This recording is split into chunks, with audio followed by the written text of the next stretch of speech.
Sebelum masuk ke pembahasan tugas luring larutan penyangga part 1, kita akan sedikit mereview tentang larutan penyangga. Larutan penyangga atau buffer merupakan larutan yang dapat mempertahankan pH-nya meskipun ditambah sedikit asam, basa, atau dilakukan pengenceran. Larutan penyangga dibagi menjadi dua, yaitu larutan penyangga asam dan larutan penyangga basa.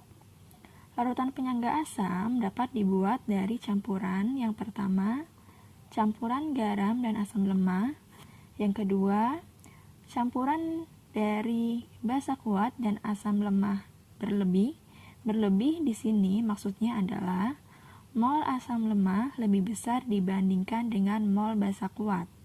Kemudian yang ketiga, penyangga asam dapat dibuat dari campuran asam lemah dan basa konjugasi. Sedangkan untuk larutan penyangga basa dapat dibuat dari campuran yang pertama, campuran dari garam dan basa lemah. Yang kedua, dari campuran asam kuat dan basa lemah berlebih. Berlebih di sini maksudnya adalah mol basa lemah lebih besar dibandingkan dengan mol asam kuat. Kemudian, yang ketiga, larutan penyangga basa dapat dibuat dari campuran basa lemah dan asam konjugasi. Ya, sekarang kita langsung masuk ke pembahasan tugas luring larutan penyangga part 1-nya. Yang nomor 1, periksalah apakah campuran berikut bersifat penyangga atau tidak.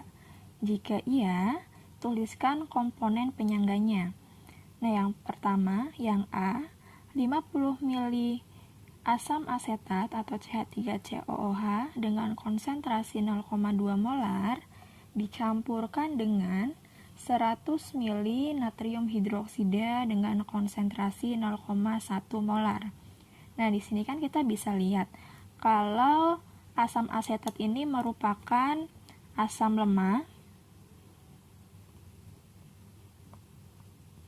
sedangkan natrium hidroksida ini merupakan basa kuat. Nah, ini larutan tersebut terdiri dari asam lemah dan basa kuat. Syarat larutan penyangga adalah dia mempunyai jumlah mol asam lemahnya lebih besar dibandingkan dengan basa kuat. Sekarang kita cari molnya. Mol itu berarti tinggal kita kalikan saja volume dan konsentrasinya. Tinggal kita kalikan. 50 ml dikalikan dengan 0,2 yaitu 10 milimol. Sedangkan untuk larutan basa kuatnya 100 dikalikan dengan 0,1 kita peroleh nilai 10 milimol. Nah, dari nilai ini kita bisa lihat nih, ternyata jumlah mol asam lemah dengan basa kuatnya sama. Nah, kalau misalkan sama, berarti larutan tersebut tidak termasuk larutan penyangga. Bukan larutan penyangga. Kenapa? Karena syarat dari larutan penyangga yaitu terbuat dari campuran asam lemah dengan basa kuat dengan jumlah mol asam lemahnya berlebih atau jumlah mol asam lemahnya itu lebih besar dibandingkan basa kuat. Sedangkan di sini kan jumlah molnya sama, berarti bukan termasuk larutan penyangga. Ya, selanjutnya untuk yang B. Yang B ini merupakan campuran dari 50 ml KCN 0,2 molar dengan 50 ml HCN 0,2 molar. Nah, kita kan tahu kalau misalkan KCN ini merupakan garam, sedangkan HCN ini merupakan asam lemah. Nah, garam dan asam lemah merupakan campuran yang dapat menghasilkan larutan penyangga. Nah, sekarang kita lihat nih, dari garam ini kalau misalkan kita tuliskan reaksi ionisasinya, KCN di reaksi ionisasi, dia terionisasi menjadi K+ dan Cn-. Nah, Cn- ini merupakan basa konjugasi dari asam sianida atau basa konjugasi dari HCN.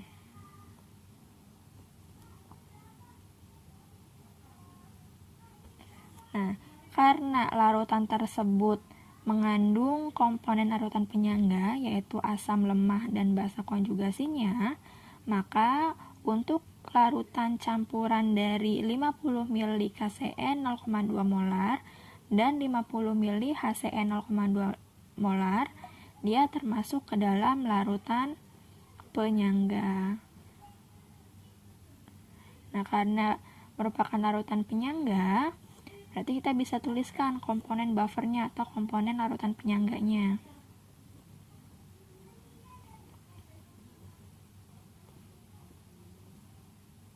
Nah, komponen buffer sendiri di sini ada karena dia larutan penyangga asam. Jadi kita tuliskan dulu asam lemahnya HCN dan basa konjugasinya. Basa konjugasinya itu adalah CN-. Nah, seperti ini. Ya, selanjutnya untuk yang C, di sini terbuat dari campuran 50 ml kalium hidroksida 0,1 molar dengan 100 ml asam asetat 0,1 molar. Sebelumnya kita sudah ketahui kalau misalkan kalium hidroksida ini dia termasuk ke dalam basa kuat, sedangkan asam asetat termasuk ke dalam asam lemah.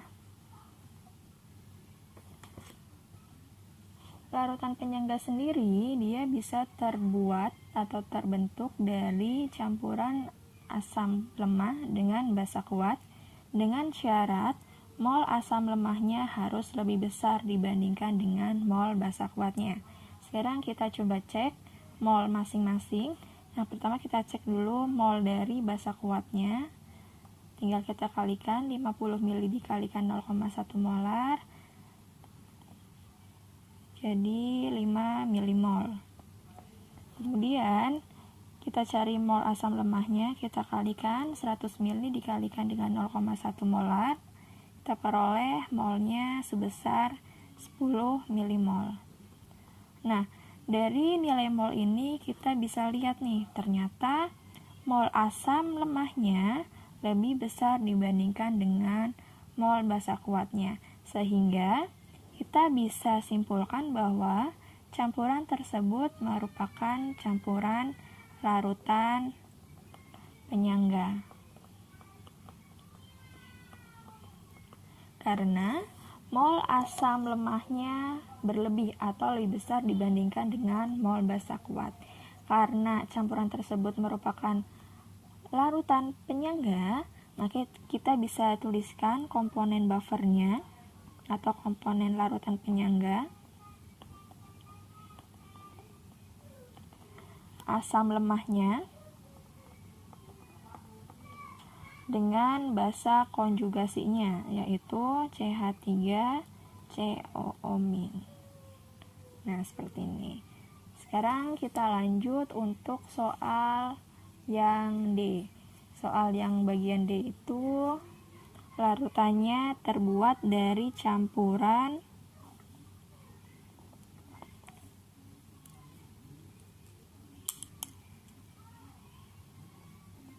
50 ml asam klorida dengan konsentrasi 0,1 molar dan 50 ml amonia atau NH3 dengan konsentrasi 0,2 molar. Nah, sekarang kita identifikasi dulu nih. HCl itu dia termasuk ke dalam asam kuat. Sedangkan untuk NH3 atau amonia ini termasuk ke dalam basa lemah. Nah, campuran tersebut terdiri dari asam kuat dan basa lemah.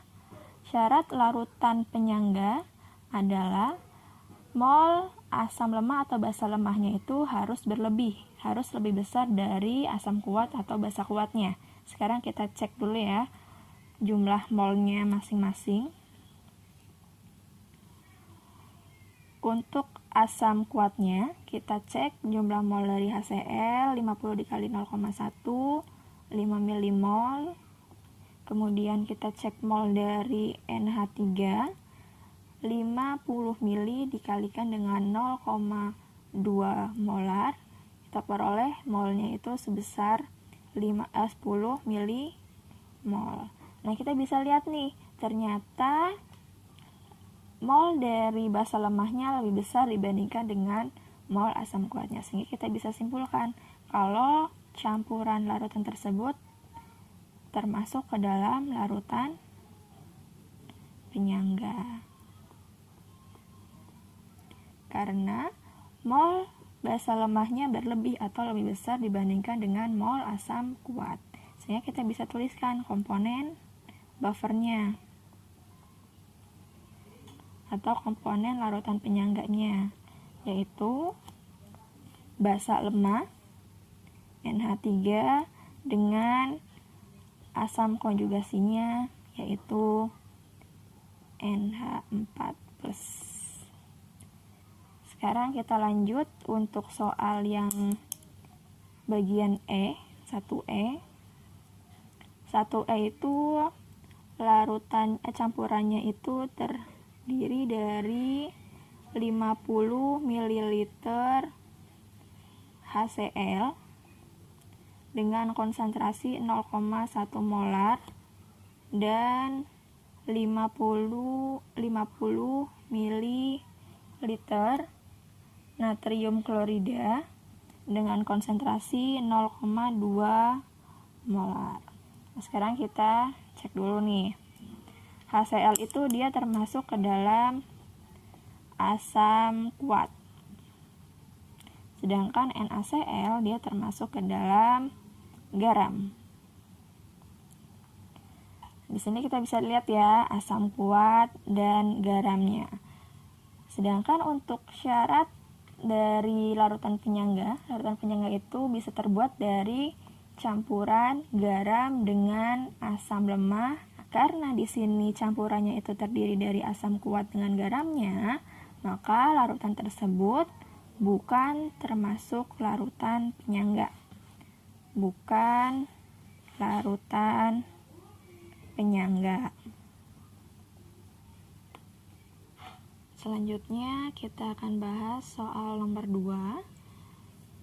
Sebanyak 50 ml larutan amonium hidroksida 0,2 molar dengan Kb-nya sebesar 10⁻⁵ dicampurkan dengan larutan amonium klorida 0,5 molar dengan volume 10 ml. Maka pH campurannya adalah, nah sekarang kita coba lihat di soalnya di sini adalah campuran dari ini basa lemah dan garam. Nah, karena yang diketahui basa lemah dengan garam, kita bisa langsung mencari mol dari basa lemahnya dan mol dari garamnya.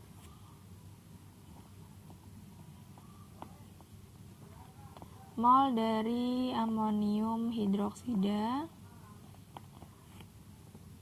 konsentrasi dikalikan dengan volume 0,2 dikalikan dengan 50 ml, molnya sebesar 10 milimol.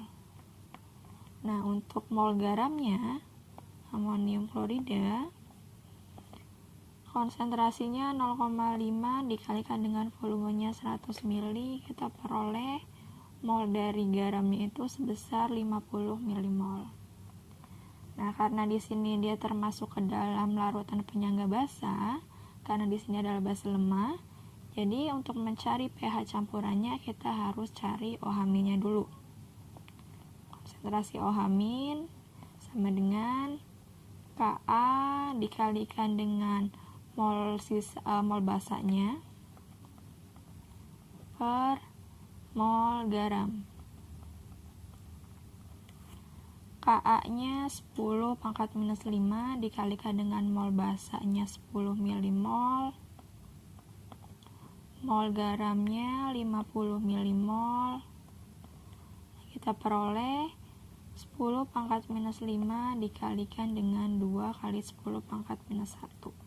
Sehingga untuk konsentrasi OH- sebesar 2 dikali 10 pangkat minus 6. Karena OH- sudah ketemu, sekarang kita cari POH. POH sama dengan min log konsentrasi OH-. Sama dengan min log 2 kali 10 pangkat minus 6. Sehingga kita bisa peroleh POH-nya sebesar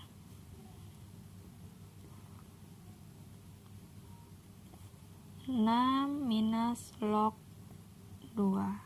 Karena POH-nya sudah ketemu, sekarang kita bisa cari nilai pH-nya. Itu sama dengan 14 dikurangi 6 min log 2. 14 dikurangi 6 ditambah log 2. 14 dikurangi 6, 8 plus log 2.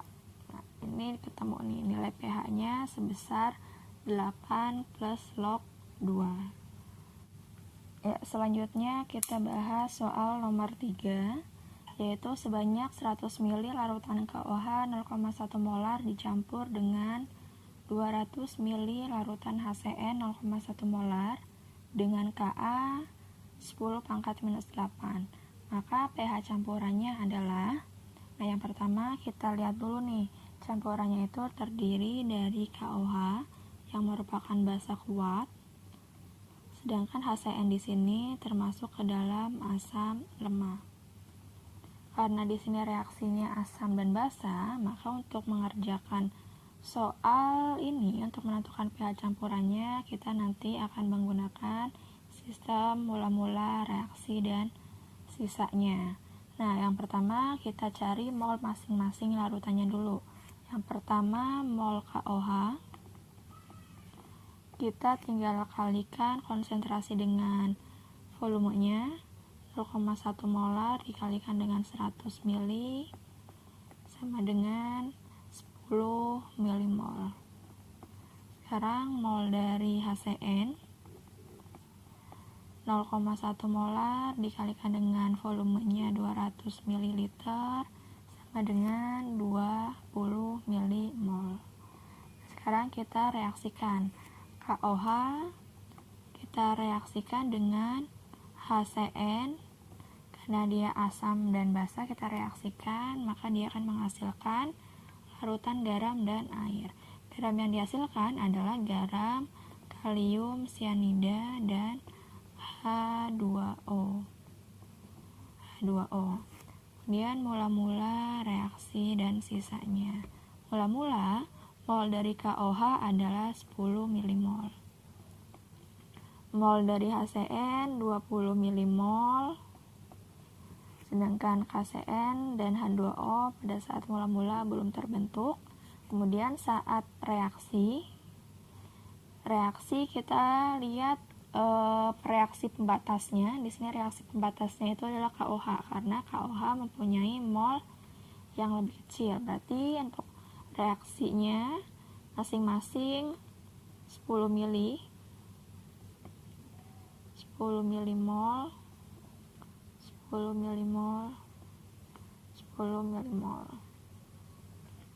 Nah, kita bisa lihat sisanya.